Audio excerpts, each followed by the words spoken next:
Hello my dear friends, আপোনালোকক পুনৰবাৰ আন এটা নতুন ভিডিঅ'লৈ স্বাগতম জনাইছো। আজি আমি এই ভিডিঅ'টি কালেক্টিভ নাউন এই টপিক সম্পৰ্কে বিস্তাৰিতভাৱে জানিম। ইয়াত 2019 চনৰ যিটো director of health service examination আছে এই পৰীক্ষাৰ কেইটামান প্ৰশ্নৰ উত্তৰ দিয়া আছে। লগতে এই কালেক্টিভ নাউন এইবিলাক মনত ৰখাৰ এক সহজ উপায় আছে। এইখিনি আমি এই ভিডিঅ'টিত সম্পূৰ্ণৰূপে আলোচনা কৰিম। আপোনালোকে সম্পূৰ্ণকৈ ভিডিঅ'টো চাব, নিশ্চয়কৈ ইয়াৰ পৰা উপকৃত হ'ব। আহকচোন বাৰু আমি বিস্তাৰিতভাৱে ভিডিঅ'টো জানি লওঁ।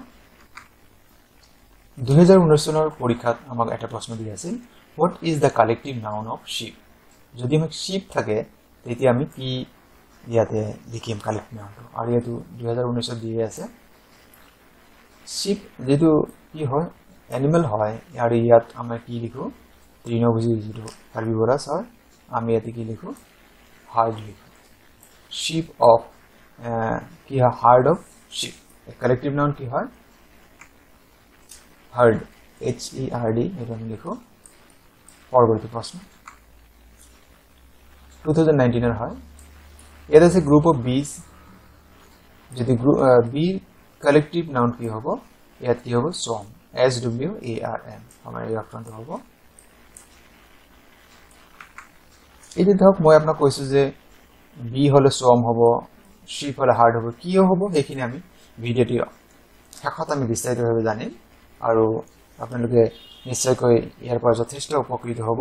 আৰু কালেক্টিভ নাউন সম্পৰ্কে আপোনাৰ যি অসুবিধা আছে বা কাৰোবাৰ যদি পাজল আছে সেইখিনি আপোনালোকে এই ভিডিঅ' সম্পূৰ্ণকৈ চালে আপোনাৰ নিশ্চয় সেইখিনি দূৰ হ'ব। পৰৱৰ্তী প্ৰশ্ন আছে, গ্ৰুপ অফ সেইলার্স। যদি সেইলার্স হয়, পাইলট হয়, তেতিয়া আমি কি লিখিম, ইয়াতে আমাক লিখা হয় ক্রিউ। এটো 2019 আছিল। ইয়াত চাওক যে what is the collective noun for robbers. আমি যদি ডকাইতৰ দল বা ক্ৰিমিনাল মাইন্ডেড মানুহৰ যদি আমি গ্ৰুপ লিখো তেতিয়া আমি কি লিখো, গ্যাং লিখো।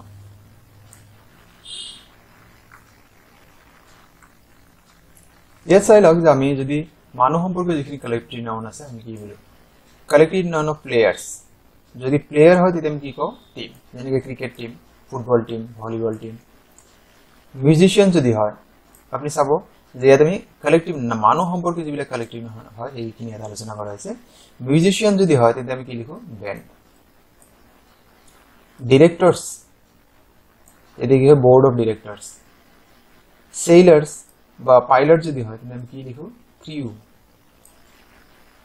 কালেক্টিভ নাউন ফর থিপস, এতে কি হয়, গ্যাং বা প্যাক। আকৌ চাই লব, কাইন্ডলি নোট ডাউন কৰি লব। যদি প্লেয়ার্স হয় তাহলে টিম হবো, মিউজিশিয়ান হলে ব্যান্ড হবো, কালেক্টিভ নাউন ফর ডিরেক্টর্স এতে কি হবে, বোর্ড। সেইলার্স হলে কি হবো, ক্রিউ, এন্ড থিপস হলে কি হবো, গ্যাং অর প্যাক। তো এইখিনি আপোনালোকে পিপুল সম্পৰ্কে জানিলে যে মানুহ সম্পৰ্কে কোনবিলাক কালেক্টিভ নাউন আছে। আৰু কেইটামান জানি লওঁ, যদি সোলজার্স হয়, সৈন্য হয়, তেন্তে কি হবো, আর্মি। এক্টর যদি হয় তেতিয়া আমি বহুত কেইটা ব্যৱহাৰ কৰো, ট্ৰুপ ব্যৱহাৰ কৰা হয়। সচৰাচৰ আমি কাষ্ট ব্যৱহাৰ কৰো, কোম্পানী। ইন জেনাৰেল আমি কাষ্ট শব্দটো বেছিকৈ ব্যৱহাৰ কৰো। জাজেস যদি হয় তেতিয়া কি হয়, প্যানেল হয়, বেঞ্চ হয়, জুরি হয়। Collective of singers, quartz. যদি আকৌ চাই লওক যে আমি কি কি আমি ইয়াতে পালো, যদি সোলজার্স হয় তেন্তে আর্মি হবো, এক্টর্স হলে ট্রুপ, কোম্পানি और কাস্ট। যদি জাজেস হয় তেন্তে প্যানেল, বেঞ্চ और জুরি। সিঙ্গার্স হলে কোয়ার্স। যদি এইখিনি আমি পালো পিপুল সম্পৰ্কে কি কি আমাৰ কালেক্টিভ নাউন আছে। কাইন্ডলি আপোনালোকে স্ক্ৰিনশ্বট লৈ ল'ব বা নোট ডাউন কৰি লৈ ল'ব।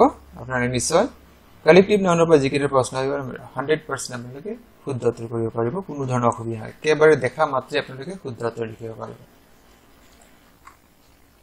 এবার চাওক থিংস, অবজেক্টস और থিং সম্পর্কে আমার কি কি আছে। যদি মাউন্টেন্স হয় তাহলে আমি কি লিখো, রেঞ্জ লিখো। Collective of noun for grapes, এতে কি বাঞ্চ অফ গ্রেপস লিখা হয়। ফ্লাওয়ার্স হলে বাঞ্চ और বুকে। আৰু collective noun for trees, Grove और ফরেস্ট। এদিকে আমি সচরাচর ব্যবহার করা collective noun and these are related to objects and or things. পরবর্তী চাই লও কালেক্টিভ নাউন ফর অ্যানিমালস। এরপর আমার বেসিক্যালি প্রশ্ন দিয়ে থাকে যদি এন্ট হয় কালেক্টিভ নাউন দিলে কলোনি লেখা হয়, ওলফ হলে প্যাক লেখা হয়, লায়ন্স হলে প্রাইড। এইটি ইতিমধ্যে আমি পড়িলে 2019 আছিল। বিজ হলে কি হয় সোয়াম। যদি কালেক্টিভ নাউন ফিশ তেতিয়া সাধাৰণতে কি হয় শোল অর স্কুল। শিপ ইতিমধ্যে 2019 আহিছে, শিপ হলে হার্ড হয়। শিপ এটো হলে কি হয় ফ্লিট। বার্ডস হলে ফ্লক হয়। আপনারা কাইন্ডলি চাই লব এবাৰ মই জুম কৰি দেখাই দিছো। ফিশ হলে শোল অৰ স্কুল, শিপ হলে হাৰ্ড, শিপস ফ্লিট এন্ড বাৰ্ডস হলে ফ্লক হয়। আৰু কিছু সহজকৈ জানি লও আপোনালোকে আমি কিয় হেইটোৱে লিখো হেইটো চাই লওক এবাৰ পৰৱৰ্তী স্লাইডত। যদি পাইল হয় দম বান্ধি থকা যেনেকৈ an untidy collection of items such as rubbish বা heap a mounded collection of items used interchangeably with pile. Pile এর হলো আমি কি ব্যবহার করি পারো my heap ব্যবহার করা হয় heap of garbage. Troupe বুঝালে কি হয় a group of actors or acrobats also used to describe a group of monkeys. Monkey হলো troupe বুঝায়। Bunch হলে কি হয় কি গ্রুপ বুঝায় usually smallish objects like grapes, flowers, keys or bananas. যে সৰু বস্তু হেবিলৰ গ্রুপ বুঝাবার কারণে যেনে গ্রেপস, ফ্লাওয়ার্স, কি বা বানানা এটা হলে আমি কি ব্যবহার করব বাঞ্চ ব্যবহার করব। পরবর্তী ছিল যদি কোয়ার হয় ইতিমধ্যে আমি গমে পালো a large organized group of singers. Orchestra hall a large organized group of instrumentalists led by a conductor. Instrumentalist বাদ্যযন্ত্রের লগত যদি জড়িত যদি গ্রুপ হয় তাহলে অর্কেস্ট্রা বলি কোয়া হয়। Panel a group of experts যেনেকৈ আমি interview panel. Board a group of people usually professionals. Board of directors আমি who takes an advisory role. পরবর্তী ছক ক্রিউ আমি কি দিয়ে ব্যবহার করব to denote a group of workers used to describe aircrafts and ships personnel. যদি aeroplane বা শিপ জাহাজের কর্মচারী বিলাক বুঝার সাধারণতে কি ব্যবহার করা হয় ক্রিউ ব্যবহার করা হয়। Crowd usually used to describe a group of people, a crowd of people. এনেকৈ ব্যবহার করে gang usually used to describe a group of criminals যেনেকৈ আমি dacoits বা thieves আমি এনেকৈ ব্যবহার করব। swarm a group of insects এখানে আমি কি লিখো bees যেটো হয় bees আমি লিখো।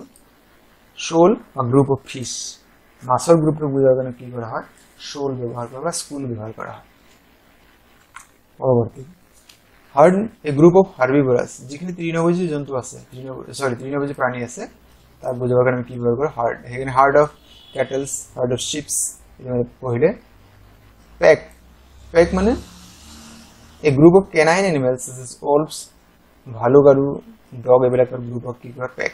Flock a group of birds use to discuss the small hoofed animals such as sheep of birds. সাধাৰণতে আমি বাৰ্ডছৰ গ্ৰুপক আমি কি বুলি কওঁ ফ্লক বুলি কওঁ। মোৰ বন্ধু বান্ধৱীসকল আজিৰ ভিডিঅ'ৰ বিষয়বস্তু ইমানেই। আপোনালোকে যদি কিবা ডাউট আছে আপোনালোকে কমেন্ট যোগে জনাব পাৰে। নিশ্চয়কৈ আপোনালোকে ভিডিঅ'ৰ পৰা উপকৃত হৈছে মোৰ হেতু বিশ্বাস। আপোনালোকে ভিডিঅ'টি লাগিলে আৰু এবাৰ চাব ডিটেইলছ বিস্তাৰিতভাৱে চাব। আপোনালোকৰ কালেক্টিভ নাউন সম্পৰ্কে প্ৰত্যেকটো ডাউটে আপোনালোকৰ এই ভিডিঅ' চোৱাৰ পিছত সম্পূৰ্ণ হয় মানে সেই ডাউটটো নোহোৱা হৈ যাব। মোৰ বন্ধু বান্ধৱীসকল আজিৰ এই ভিডিঅ'টি আপোনালোকে সম্পূৰ্ণকৈ চোৱাৰ বাবে অশেষ ধন্যবাদ জনাইছোঁ।